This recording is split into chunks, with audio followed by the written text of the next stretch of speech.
Fala pessoal, estamos aqui para a aula 2 do curso gratuito Cristianismo e Política. O objetivo dessa aula ele é muito simples, é levar você a entender que a igreja primitiva ela tinha um sistema político próprio. E a gente também vai conversar um pouco nessa aula sobre o que significa e como respeitar a autoridade do Estado. Portanto, nessa aula nós vamos desenvolver alguns conceitos interessantes sobre como, por exemplo, o apóstolo Paulo via a relação entre os cristãos e o Estado, entre os cristãos e o trabalho. Então, todo o desenvolvimento dessa aula vai ser voltado para esse entendimento. Primeiro século da era cristã e a relação da igreja primitiva com o Estado no contexto do Império Romano.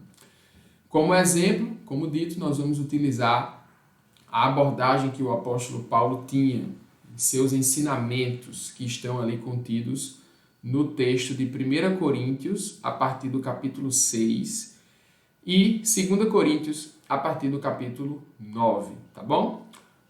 Eu quero dizer para você que é muito importante para você entender bem a relação da igreja com o Estado, ler o livro de Atos. Ou seja, ler o livro de Atos é fundamental para a gente compreender como que os primeiros cristãos, como a igreja primitiva, se relacionava com o Império Romano. Porque é muito importante dizer que toda a base que nós temos da relação política entre a igreja e o Estado está baseada no contexto romano. E nós fazemos interpretações e adaptações com base nessa relação contextual específica.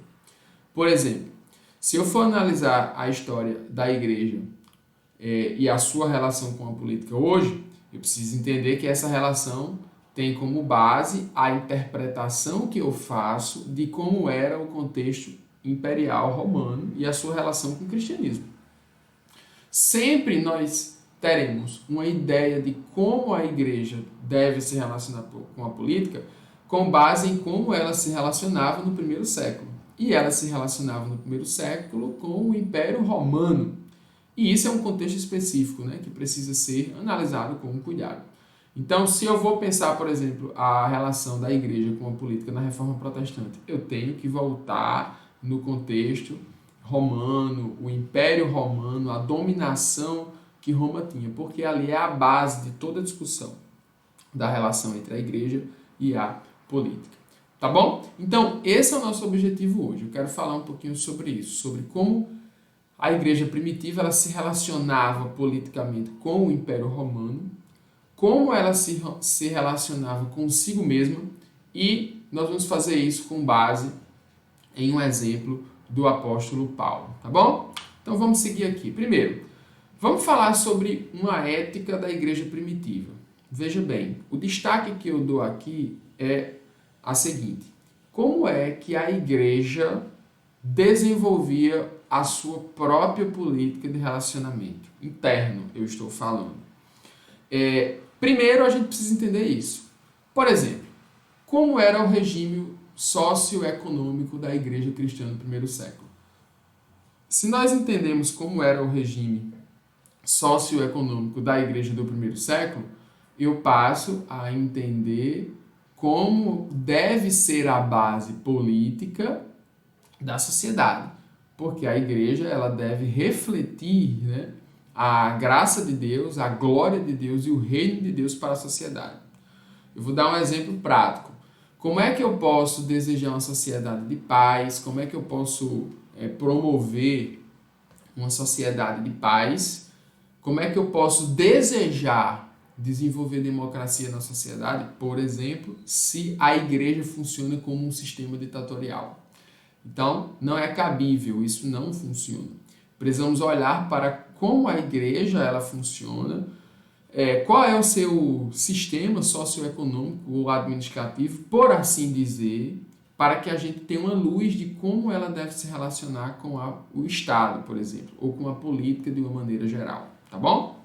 Então, primeiro, a gente entende a ética da igreja primitiva. Veja bem, a igreja primitiva ela tem como base uma ética democrática. obviamente. É uma ética de comunidade. Isto é, tudo o que eles tinham era comum para todos. Está lá em Atos capítulo 2, versos 44 e 45.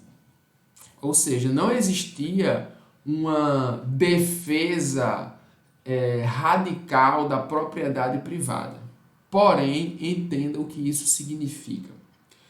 Isso significa que os cristãos que entendiam o chamado ao cristianismo, eles tinham os seus bens disponíveis para a comunidade. Isso era um convite feito pelo próprio Cristo, ou seja, que nós precisamos ser pessoas generosas.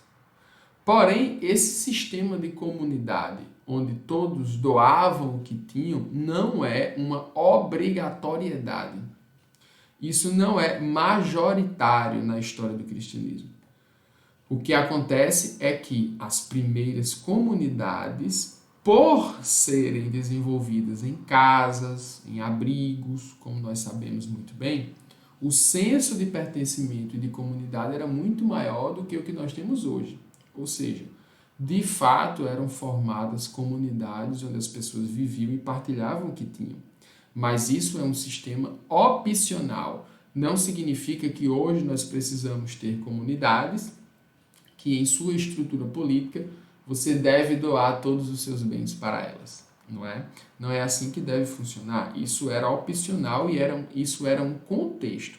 Porém, o chamado à generosidade, à doação, isso é um fato cristão.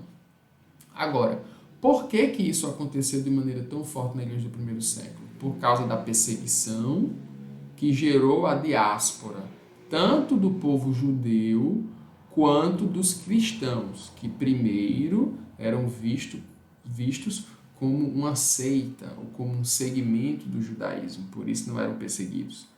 Depois que o cristianismo começou a se descolar do judaísmo, aí sim ele começou a ser perseguido também.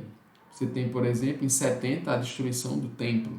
Então, os judeus viviam em comunidades, que até hoje existem, né? E os cristãos também. Então, qual é a falha deste modelo? Qual é a falha dessa ética de comunidade? É a falha que o próprio apóstolo Paulo vai denunciar em 2 Tessalonicenses, né? No capítulo 3. Isto é, se você não quer trabalhar, não coma. Então, é a falha da produtividade, né? O sistema falhou porque falhou a relação entre consumo e produção. Você não pode só consumir, né, se você não tem ali uma inserção de produtividade ou de trabalho. Então, a ética da igreja primitiva, no que diz respeito a um sistema socioeconômico, é a distribuição dos bens. Porém, tem gente que tenta fazer disso uma relação com o comunismo. Disso não podemos alegar nenhuma verdade. Não podemos alegar que isso é uma verdade. Porque o que é que acontece? A única relação que isso tem com o comunismo é com a palavra comum, porque os bens eram comuns. Mas o comunismo como sistema ideológico, político, econômico, marxista do século XIX, ele não tem nenhuma relação com o cristianismo, como nós podemos ver. Então, o que existe? Sim, existe a ética da comunidade, da generosidade e da distribuição dos bens. Porém, existe também o chamado ao trabalho e à produtividade. Isto é, eu trabalho para quê? Para me sustentar e para não ser peso para os outros. Para me sustentar e para ajudar as pessoas e criar um mundo melhor, um mundo mais justo, um mundo mais rico. Essa é a verdade. Então, esse sistema ético da igreja primitiva, ele serve como uma luz para a igreja hoje. Isto é, a igreja hoje, em sua relação com os vários sistemas econômicos que existem, deve ser uma relação de promoção de generosidade, sim, e de partilha de bens, sim. Porém, você não pode destacar a importância da propriedade privada e da produção privada. Porque a generosidade e a distribuição dos bens devem ser feitas de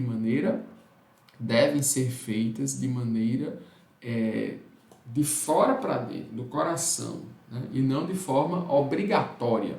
Isso não deve ser imposto, você não deve ser cobrado, não deve se exigir de você que que você distribua seus bens quando você participa de uma comunidade. Até porque o próprio Império Romano ele valorizava muito a propriedade privada, né? No sentido da casa, né? É o que o grego vai chamar de oikos, né? De onde vem a palavra economia. Existia um sistema interno ali. Já o polis, ou a polis, é a cidade e é a comunidade política. Tá bom? Vamos lá. Avançando mais um pouquinho aqui, nós temos agora a questão de como os apóstolos se relacionam com o Império Romano. Uma vez que a igreja ela tem como ponto de partida para a discussão política o contexto do Império Romano, é bom a gente entender como é que os apóstolos e como especificamente o apóstolo Paulo ele lidava com essa situação, né? De relação com o Estado. Veja bem, eu estou falando que a ética da igreja do primeiro século era uma ética de distribuição de bens e de valorização da produtividade e do trabalho, tá bom? Só que por trás de todo esse sistema aí que a igreja tinha, privado, porque isso é um sistema privado, né? A igreja é uma organização privada, tá? Você tinha o Império Romano por trás, que era uma ditadura. O Império Romano é um império, como já está dizendo, ditatorial, no sentido mais certo da palavra, porque o ditador romano, ele é um magistrado romano que vem para governar Roma em situações de crise política. Então você tem Roma monárquica, república e império. No período imperial, é o ditador que governa. E é neste período que os apóstolos vão desenvolver a sua fé, as comunidades cristãs, que o Novo Testamento vai ser desenvolvido, tá? A gente não pode se prolongar muito aqui, porque senão nossa aula fica muito extensa, né? E esse é um conteúdo muito extenso. Eu espero ter outras oportunidades para a gente aprofundar alguns pontos aqui. O fato é, e então, como é que os apóstolos se relacionavam com a política? Se a política imperial romana ela é, como dito, ditatorial. Como é que acontece essa relação? Aí são duas bases. Primeiro, existe a perseguição. E por que a perseguição existe? Porque o cristianismo ele vai em confronto com o império. E ele vai em confronto em que sentido? Ele vai em confronto no sentido de que, para o Império Romano, César é um deus. Então, César, como deus, ele institui uma política repressora para as comunidades cristãs. Isto é, você tem um confronto entre adorar a César ou adorar a Cristo. Ou seja, o Estado está interferindo na liberdade religiosa do indivíduo, que na época não existia. Você compreende como nós precisamos analisar o contexto atual da igreja com o contexto romano? Não é a mesma coisa, tá? Os discípulos, eles sofriam uma repressão na qual o Estado era equiparado a um Deus. Por isso eles eram perseguidos. Era uma perseguição de base religiosa, porque o Estado romano é um Estado religioso praticamente. Os discípulos falavam exatamente contra essa opressão que existia espiritual a eles próprios. A nossa perseguição hoje ela é política, isto é, nós reivindicamos o direito de termos uma liberdade de expressão que é característica do Estado moderno. Já no Império Romano não há característica de liberdade religiosa no Estado, porque o Estado não é moderno, não existe isso. Claro que o romano ele poderia adorar os deuses que ele quisesse, porém aqueles que estão na prateleira, né? Qualquer deus que fosse contra o Império Romano ou contra o César seria rechaçado, né? Porque a religião é civil. Tudo que acontece no Império diz respeito aos deuses. Tá bom? Então são coisas diferentes. Então, em primeiro lugar, é por isso que os discípulos eles sofriam perseguição. Por causa da opressão religiosa que Roma vai estabelecer ali. E como o povo sofria por isso.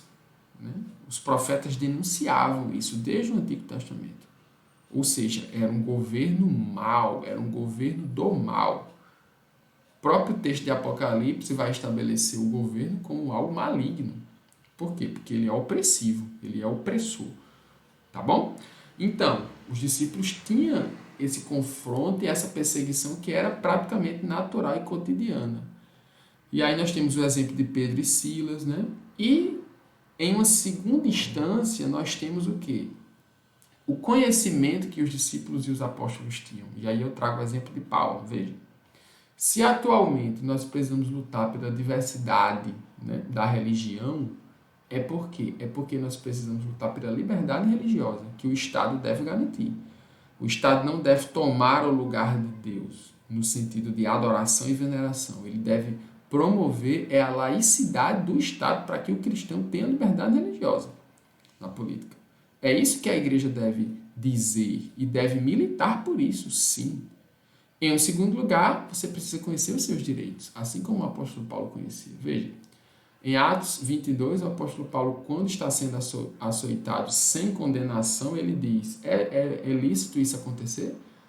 Porque ele já sabe que não é. O cidadão romano precisava ser condenado para que ele sofresse uma pena de prisão, de açoite, né? É tanto que ele pede que o seu caso seja julgado pelo próprio César e termina a sua vida preso em uma prisão domiciliar, porque ele conhece os direitos que tem. Tá? Então, a perseguição política de Roma é diferente da atual? Sim, no sentido de que Roma era um Estado religioso. Hoje nós não temos e não devemos ter um Estado religioso. A igreja deve se relacionar com a política como? Ela no seu ambiente privado, tá? E o Estado garantindo a sua liberdade de expressão, a sua liberdade religiosa e a liberdade de outras pessoas que têm religião ou não. A igreja ela não deve, por exemplo, militar para que o seu poder seja estabelecido de maneira integral. O Estado não deve fazer isso, né? Ela até pode ser parte de um partido político, por exemplo, né? Talvez um partido que defenda as pautas da igreja, isso pode, evidentemente que isso pode acontecer. Por que pode acontecer? Porque existe liberdade no Brasil, né? Agora, no primeiro século não era assim que acontecia, né? Não deve se desenvolver lobbies, né? Um lobby gospel para atingir o fim de implantar um cristianismo como sistema político, econômico e religioso atual, né? Por que isso não deve acontecer? Porque o Estado é laico. Porém, o sistema de valor, o sistema ético, o pensamento, ele pode ser exposto politicamente pela igreja, né? Desde que ele não vá ferir a Constituição, o Estado de Direito, obviamente. Como dito, isso é um tema muito profundo e nós precisamos de muito tempo, de muitas aulas para debater isso aí. Em outras ocasiões, talvez, né? A igreja, por exemplo, primitiva, ela era subcultural. Ela influenciava, né, não com hard power, né? Isso aí só aconteceu na Idade Média. Ela se estabeleceu como poder imperial e você viu o que aconteceu. Ela determinava a política pública, por exemplo. Isso é hard power, é segurança, é poder militar, né? Mas a igreja ela fazia isso no contexto primitivo através do soft power. Isto é, uma influência. A nossa crise institucional que acontece no Brasil hoje no sentido de igreja e política acontece porque existe uma ideologia soft power tentando minar a igreja cristã, né? Influenciar as pessoas de forma soft, ideologicamente. É uma disputa ideológica, não é só uma disputa política que nós enfrentamos. É uma disputa ideológica, evidentemente, tá bom? Seguindo aqui, e a questão da relação do Estado político, né?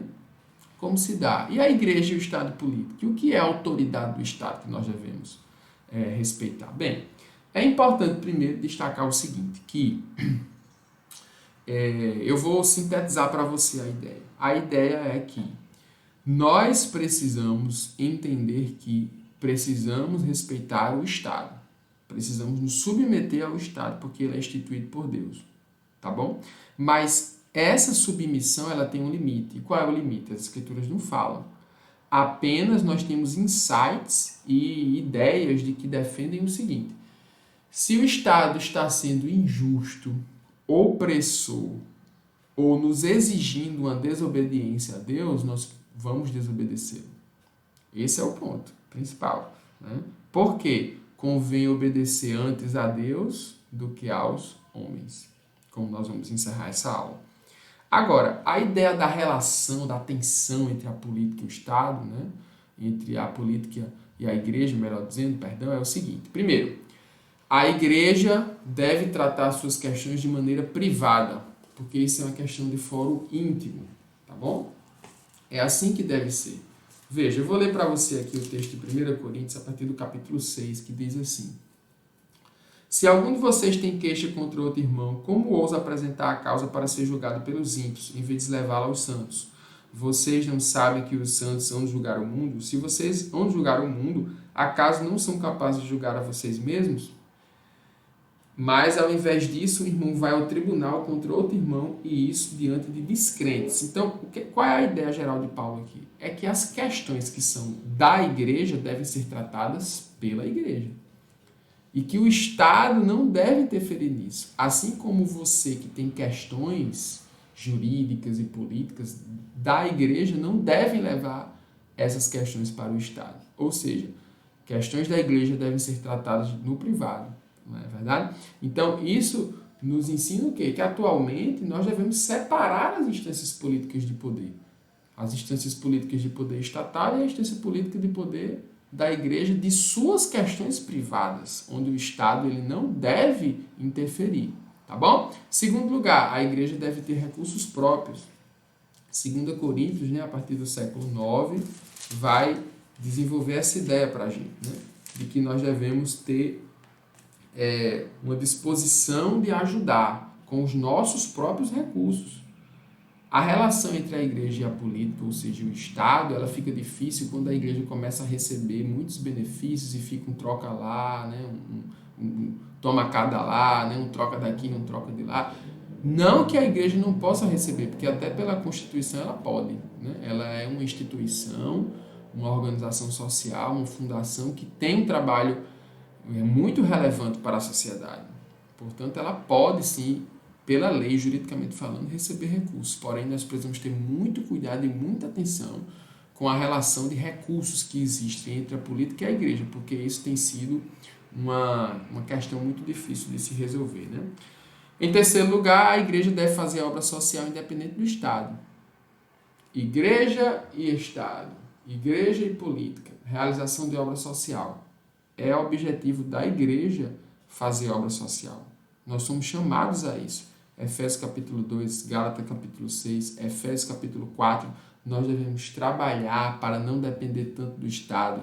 2 Tessalonicenses 3, 10, ou seja, o apóstolo Paulo vai dizer em 2 Tessalonicenses 3, 10, eu disse a vocês, se vocês não querem trabalhar, que vocês não comam. Portanto, o Estado político ele existe para atuar na justiça social. A igreja pode contribuir com isso.